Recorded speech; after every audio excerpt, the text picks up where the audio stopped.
So hi guys, welcome to part 2 of learn with me Hindi.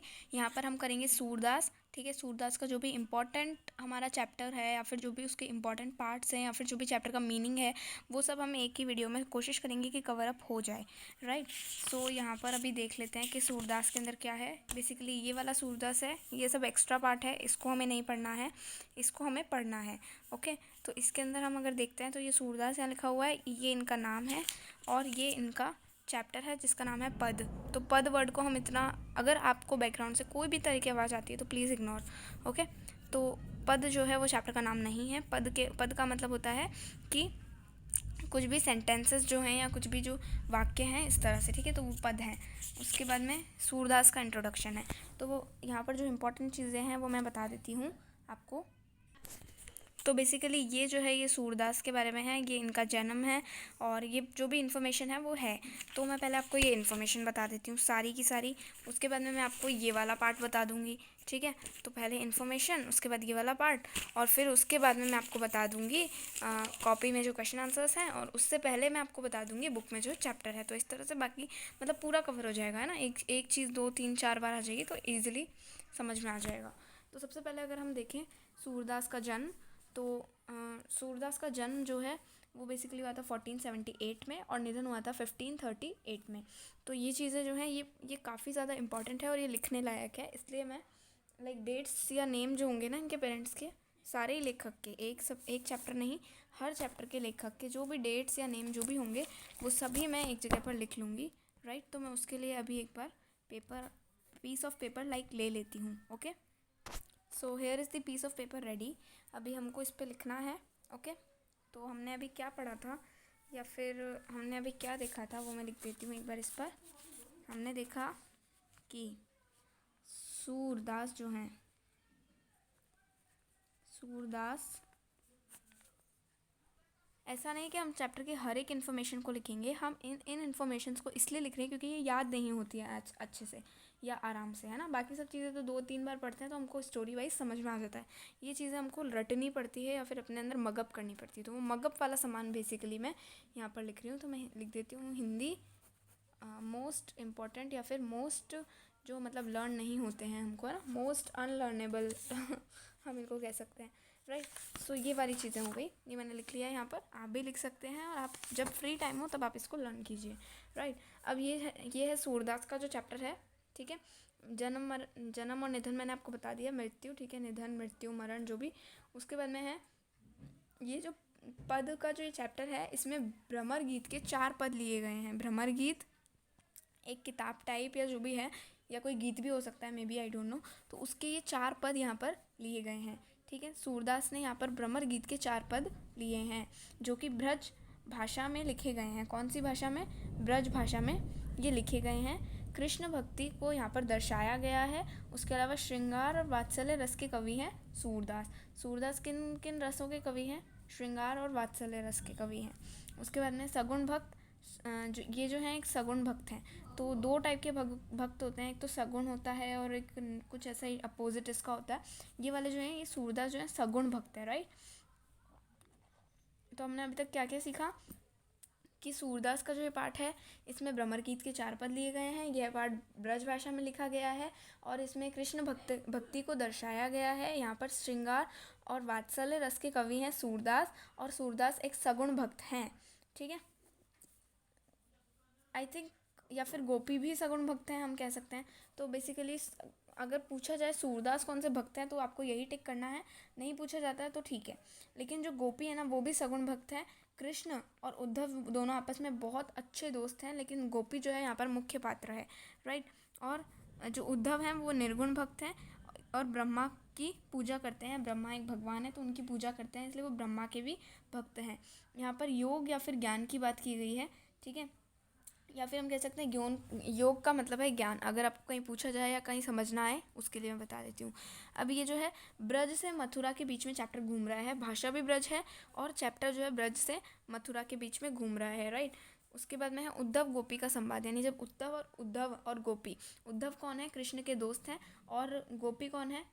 गोपी मतलब गोपियाँ हैं जो सारी कृष्ण की दोस्त होती हैं, है ना, हमको सबको पता है। तो उद्धव गोपी यानी उद्धव और गोपी के बीच में जो कन्वर्सेशन हुआ है या फिर जो बातें हुई है, ठीक है, उनको यहाँ पर बताया गया है। तो यहाँ पर बड़भागी का मतलब है भाग्यशाली, कमल पत्ता और चिकना घड़ा किसको कहा गया है? उद्धव को। उद्धव को 2 बार यहाँ पर व्यंग करते हुए कहा गया है कि आप कमल का पत्ता हैं और आप तो चिकना घड़ा है, ठीक है। इस तरह से 2 बार उद्धव को चिढ़ाया गया है।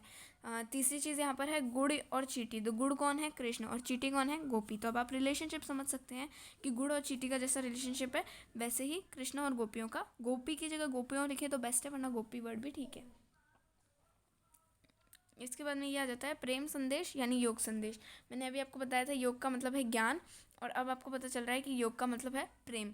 तो आप इन दोनों बातों को अपने दिमाग में फिट रखें, तो जब जो टिक करना हो या जब जो लिखना हो तब उस अकॉर्डिंगली आप इसको जज करके लिखें, ठीक है।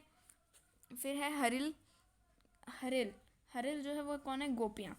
हरिल एक पक्षी होता है और उसकी लकड़ी, ये इक्की लकड़ी को काटा गया है, बट उसकी लकड़ी जो है वो बेसिकली, जैसे हरिल जब उड़ता है ना, वो अपने साथ में लकड़ी को लेकर उड़ता है, तो उसे लगता है कि मैं गिरूंगा नहीं क्योंकि मैं लकड़ी के ऊपर हूँ, जबकि ऐसा रियलिटी में नहीं है।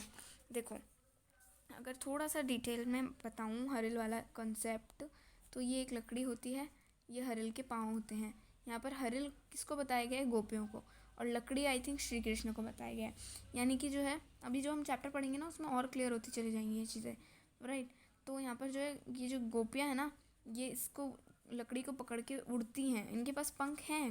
लाइक जो गोपियों के पास रियलिटी में पंख नहीं है, बट हाँ जो हरिल है उसके पास पंख हैं और वो उड़ भी रहा है, बट वो अपने साथ लकड़ी लेके उड़ता है और उसको लगता है ये लकड़ी की वजह से मैं टिका हुआ हूँ, वरना मैं कब का गिर गया होता। इस तरह से उसकी थोड़ी फीलिंग होती है, ठीक है। अगर आपको नहीं दिखा है तो आप देख लीजिए।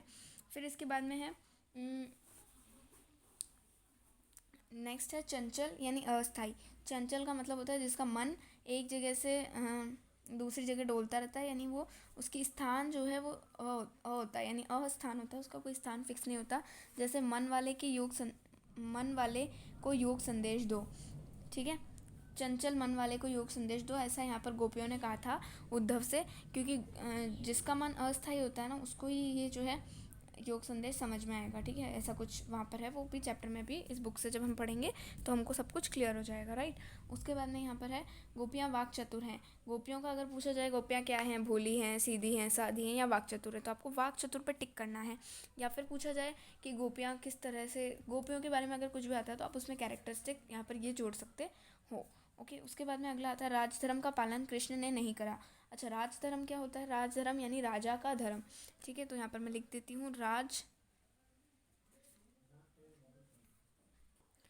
राजधर्म यानी राजा का धर्म, राइट।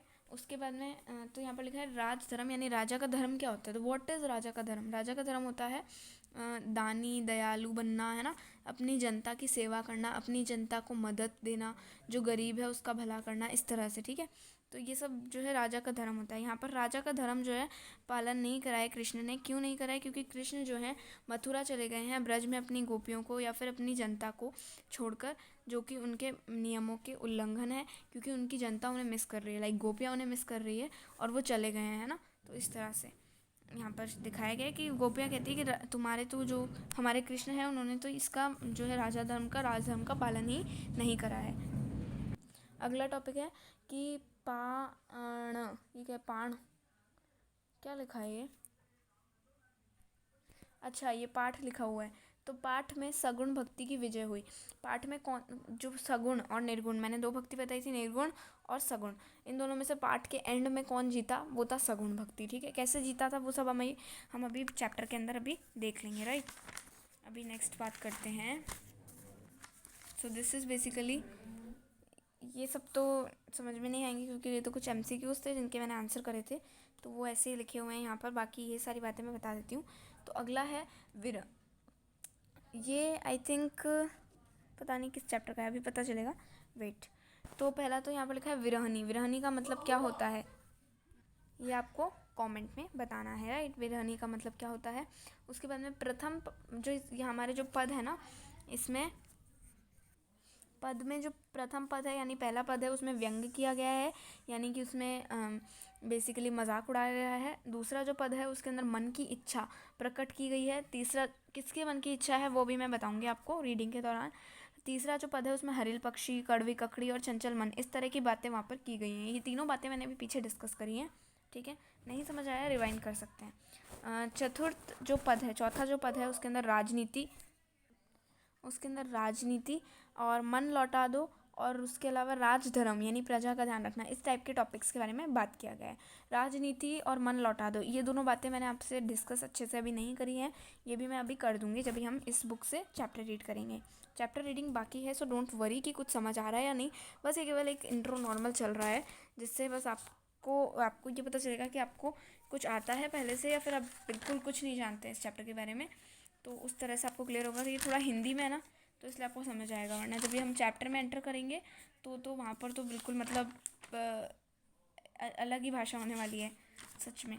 तो इसलिए आपके लिए थोड़ा बेनिफिशियल रहेगा कि पहले थोड़ा सा इंट्रो आप ले लो and then we enter to the chapter, तो आपको मुझे दोनों को मज़ा आएगा, राइट। सो ये हमारे नोट्स यहाँ पर एंड हो जाते हैं, इनको हम हटा सकते हैं। अभी नेक्स्ट जो हमारी चीज़ आती है वो है हमारी बुक। मैं आपको बुक से थोड़ा सा दे देती हूँ कि इंट्रो की क्या चीज़ें हैं, कैसे हैं। सो ये वाला पूरा पढ़वा देती हूँ एक बार। सूरदास का जन्म मैंने आपको बताया था, ठीक है। सब कुछ अब आपको ऐसा लगेगा कि हाँ ये तो मुझे पहले से पता है, और जो नहीं पता होगा वो भी पता चल जाएगा, ठीक है। उसके अलावा और भी कुछ चीज़ें अभी यहाँ पर हमको नोट डाउन करनी है जो लिटरली में रटनी पड़ेंगी, है ना, वो मैं यहाँ पर लिखवा रही हूँ। बाकी सब तो ऐसे ही बातों बातों में पता चलता रहेगा। जैसे इन्फॉर्मेशन दिमाग में जाती है तो वो अंदर फीड हो जाती है, लेकिन जो बात मतलब जो बोरिंग चीज़ें होती हैं वो फीड नहीं होती हैं, वो वापस बाहर आ जाती हैं, तो उनको हमें ठूसना पड़ता है। वो ठूसने वाला सामान यहाँ पे लिखेंगे हम, ओके। तो एक बार इधर देख लो एक बार, यहाँ पर लिखा है सूरदास का जन्म 1478 में माना जाता है, मैंने आपको लिखवा दिया था।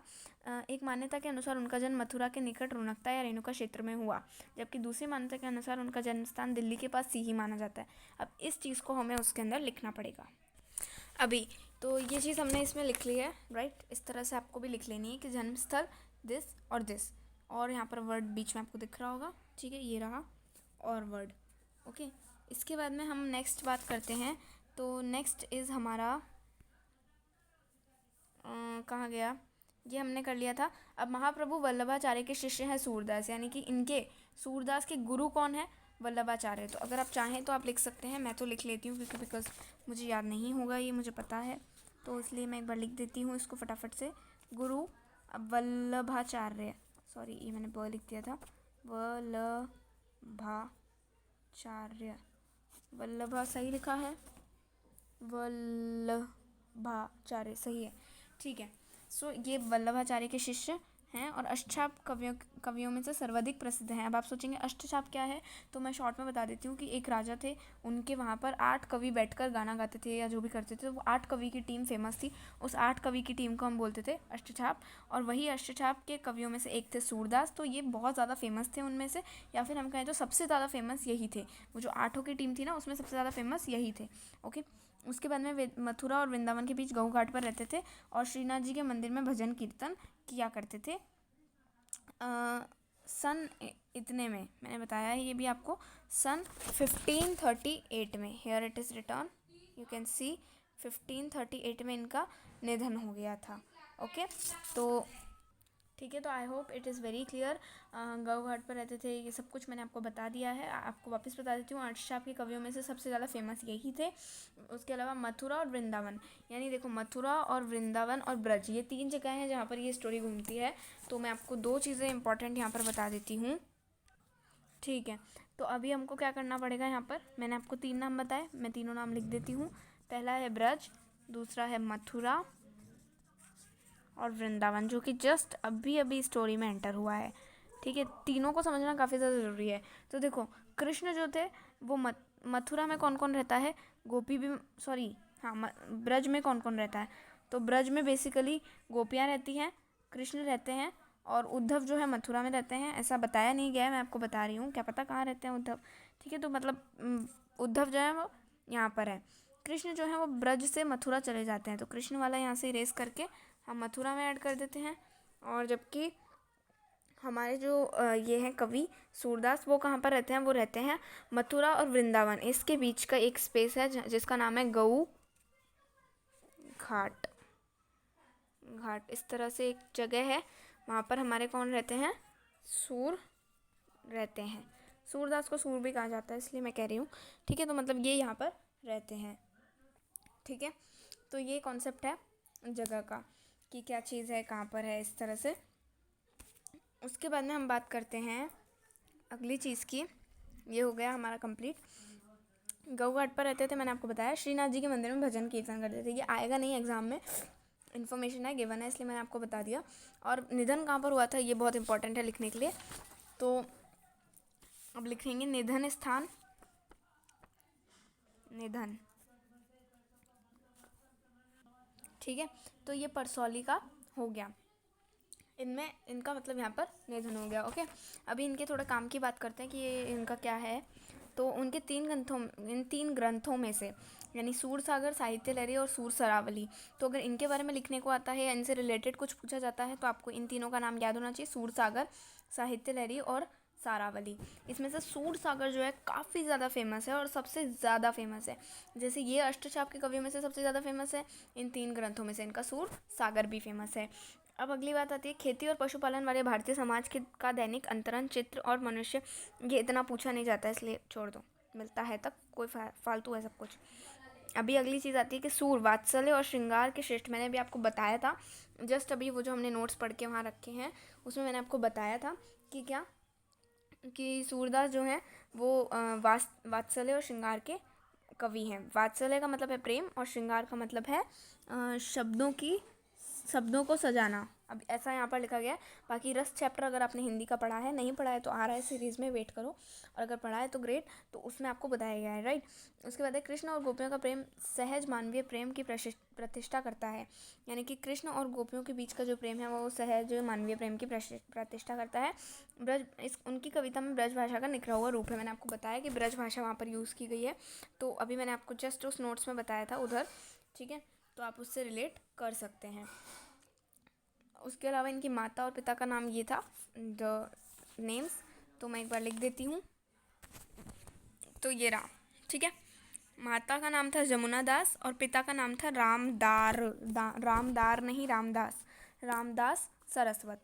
ठीक है, और इनके बेबी कौन थे, इनके बेटे कौन थे? सूरदास।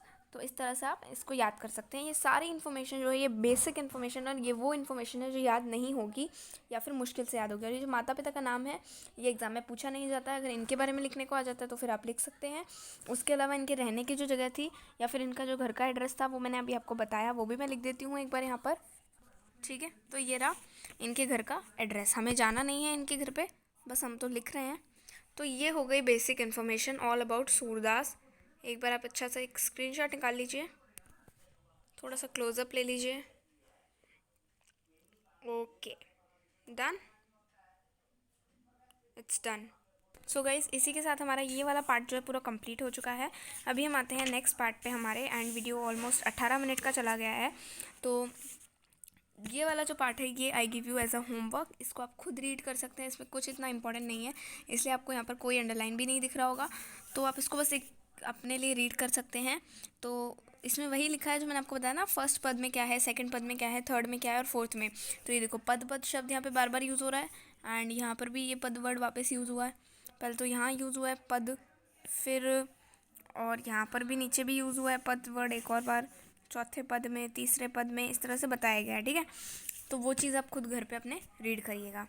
अभी हम आ जाते हैं अपने मेन चैप्टर पद पर। ओके,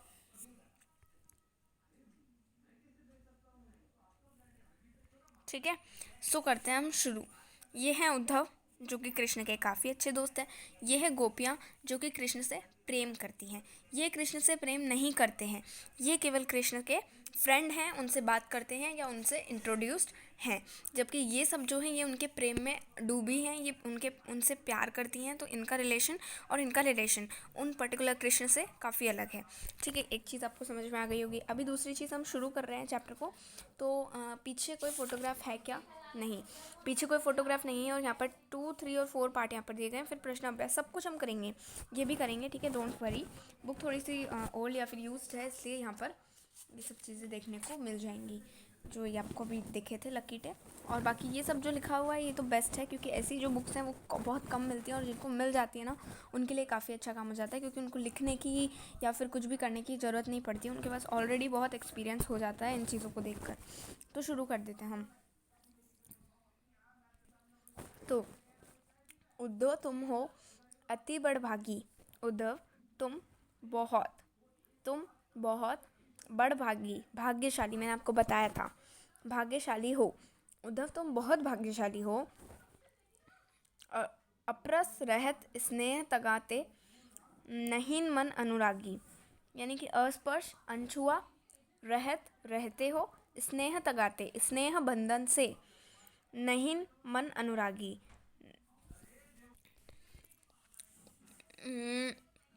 तुम्हारा मन जो है प्रेम में डूबा नहीं है, तुम स्नेह के बंधन से अनछुए हो, अस्पर्श हो। पुराइन पात रह जल भीतर, तारस देह न दागी, यानी कि कमल का पत्ता जो कि जल के अंदर रहता है, रस देह न दागे, उसके फिर भी उसके ऊपर कोई धब्बा या पानी का कोई स्पॉट नहीं लगता है। ठीक है, अगर आपको यहाँ पर क्लियर विजुअल नहीं आ रहा है तो you can use your books, and मैं तो ट्राई कर ही रही हूँ कि क्लियर ही आए विजुअल। ये हो गया, पुराइन पात वाला पूरा हो चुका है। जो जल माह तेल की गगरी, बूंद न ताक को लागे, जो जिस तरह जल माह जल के अंदर तेल की जो है मटकी, बूंद न ताको लागे, उसको पानी की बूंद भी नहीं छूती है। ये सब एक्सपेरिमेंट हैं जो आपने अगर अपनी नॉर्मल लाइफ जी है तो उसमें आपने देखे होंगे या सुने होंगे। उसके बाद है प्रीति नदी में पाँव न बोरियो, दृष्टि न रूप परागी, यानी कि प्रेम रूपी नदी में पाँव नहीं डुबाया, दृष्टि न रूप परागी, रूप सौंदर्य, दृष्टि और तुमने कभी रूप सौंदर्य पर दृष्टि नहीं लगाई इस तरह से। ठीक है, यहाँ पर फिर है सूरदास अबला हम भोरी, गुड़ चीटी ज्यों पागी, सूरदास खुद का नाम ऐड किया है। अबला यानी शक्तिहीन, हम भोली, गुड़ चीटी, गुड़ पे जैसे चीटी लिपटती है उस तरह से हम लिपटे हैं। अब ये किससे लिपटे हैं, ये जो गोपियाँ हैं ये किससे लिपटी हुई हैं, इससे उद्धव से नहीं, ये किससे लिपटी हुई हैं, ये 1 2 3 4 5 और ना जाने कितनी गोपियाँ जो है केवल एक बंदा जिसका नाम है श्री कृष्ण, जो कि अभी फ़िलहाल कहाँ पर है, तो यहाँ पर मैं लिख देती हूँ कृष्ण, जो कि फ़िलहाल अभी कहाँ पर है, ये कृष्ण फ़िलहाल अभी है मथुरा, वृंदावन और ब्रज में से क्या बताया था, मथुरा। तो ये कृष्ण अभी मथुरा के अंदर है। ठीक है, और ये जो है अंकल मथुरा से संदेशा लेकर आए हैं उद्धव अंकल कि गोपियों तुम सब जो है कृष्ण ने तुम्हारे लिए संदेश भेजा है या इस तरह से कुछ है। तो वो चीज़ आपने यहाँ पढ़ ली होगी, अगर आपने स्टॉप करके पढ़ा है तो आपको सब कुछ समझ में आ रहा है, I am damn sure. Okay, ये देखो योग का संदेश यानी कि ज्ञान का संदेश लेकर आए हैं। अब अगला पॉइंट आ जाता है यहाँ से, तो इसमें लिखा गया है बेसिकली, अगर आपको नहीं दिख रहा है मैं वापस कह रही हूँ, बुक में से आप अपनी ओपन करके देख सकते हैं। मन की मन ही मांझ रही, मन की मन में ही दबकर रह गई, कहिए जाए कौन पे उद्धव, नहीं परत कहीं। कहिए जाए कौन पे उद्धव, किसको कहे जाए या फिर किससे कहा जाए, नहीं परत कही, नहीं दूसरा यानी किसी दूसरे से कहा नहीं जा रहा है, या इस तरह की सी कुछ लाइन है। उसके बाद में आ जाता है अवधि आधार आस आवन की, अवधि यानी समय, आधार आशा आगमन, आशा आगमन की, तन मन बिथा सही, शरीर और मन में पीड़ा सही। तो यानी समय ही एक आधार है जिसके बेसिस पर हम उनके आगमन की या फिर उनके आने की हम राह देख रहे हैं, और शरीर या तन मन जो है वो पीड़ा को सहन कर रहा है। अब इन जोग संदेशनी यानी अब ये जो तुम योग का संदेश लेकर आए हो, इसको सुनकर बिरहनी वर्ड का मैंने पूछा था उस टाइम पर भी, बिरहनी वर्ड का क्या मीनिंग है और आपको बताना था, तो यहाँ पर देखिए विरहनी, वियोग में जीने वाला, यानी जिसके साथ में वियोग हो रहा है, यानी जिसका वियोग हो रहा है। वियोग मतलब, योग मतलब मिलन प्रेम, वियोग यानी डिफरेंस। उसके बाद में चाहती हूती गुहारी जितहीं ते उतते धार बही। चाहती हूती रक्षा, जिससे जिससे हमें रक्षा चाहिए थी, वहीं से धार बह रही है। धार मतलब आपको समझ नहीं आ रहा होगा, तो यहाँ पर धारा का जो मतलब है वो ये है कि गुहारी तो मैंने आपको बताया था रक्षा के लिए पुकारना इस तरह से, और धारा धारा धारा धारा धारा धारा, ये रही धार। इसका मतलब क्या है? योग की प्रबल धारा। योग मतलब वही ज्ञान प्रेम, उसकी प्रबल धारा, तो वहाँ से ही धार बह रही है। यानी जहाँ से हम चाहते थे कि रक्षा आए, वहाँ से ये योग की धारा बह रही है। योग की धारा इट मीन्स कि इस ज्ञान की जो ये धारा है ये बह रही है, ठीक है। उसके बाद में है सूरदास अब धीर धरही, क्यों मर्यादा न लही। यानी सूरदास तो नाम, अब धीर धरही, क्यों मर्यादा न लही। धीर धरही मतलब कि, धीर यानी धैर्य, मर्यादा यानी मर्यादा या प्रतिष्ठा। तो अब हमने एक धीरज धई, हमने ये धीरज क्यों धरही, यानी कि हमने ये जो धैर्य है ये क्यों धरा, और मर्यादा यानी मर्यादा नहीं लही। लही यानी आप कमेंट करेंगे, ठीक है, या फिर आपको पता है तो आप बता सकते हैं। ओके, लही ये वाला। उसके बाद में है हमारे लिए हमरे हरी हरील की लकड़ी। हमारे लिए जो हमारे हरी यानी कृष्ण है वो हरील की लकड़ी हैं। इसका कॉन्सेप्ट मैंने अभी थोड़ी देर पहले आपको इन नोट्स में बताया था, तो आपको आई एम श्योर याद होगा। ओके, उसके बाद में तो हमारे लिए हमारे कृष्ण ही जो हैं वो हरील की लकड़ी हैं। और मन क्रम बचन नंद नंदन उर, यह दृढ़ करी पकड़ी। यानी मन क्रम और वचन से, वचन यानी वचन, नंद नंदन उर, यह दृढ़ करी पकड़। हमने जो है कृष्ण से हमारी अटैचमेंट है, ठीक है, ये चीज़ यहाँ पर बोली गई है। उसके बाद है जागत सोवत स्वप्न दिवस निसी, काना काना जक रही। यानी कि हम जागते हैं, चाहे हम सोते हैं, चाहे हम सपना देखते हैं, चाहे हम दिन होती है, चाहे हमारी रात होती है, कुछ भी होता है, हम कृष्ण कृष्ण जपते हैं। सुनत जोत लागत है, सुनकर जोग लगता है, ऐसे ज्यों कुरई ककड़ी। अगर हम जोग यानी हम अगर जैसे कहते हैं ना ब्रेकअप, इस तरह से होता है जोग। तो ब्रेकअप की जब हम बात सुनते हैं ना, तो हमारा क्या होता है, कड़वी ककड़ी की तरह हमको ये बात चुभती है, ठीक है। सूते ब्याधी हमको ले आए, देखी सुनी न करी। सुन के ये योग का हमारे लिए आए, ठीक है, देश देखा सुना नहीं, ऐसा कुछ यहाँ पर लिखा गया है। Do you want this light in the video?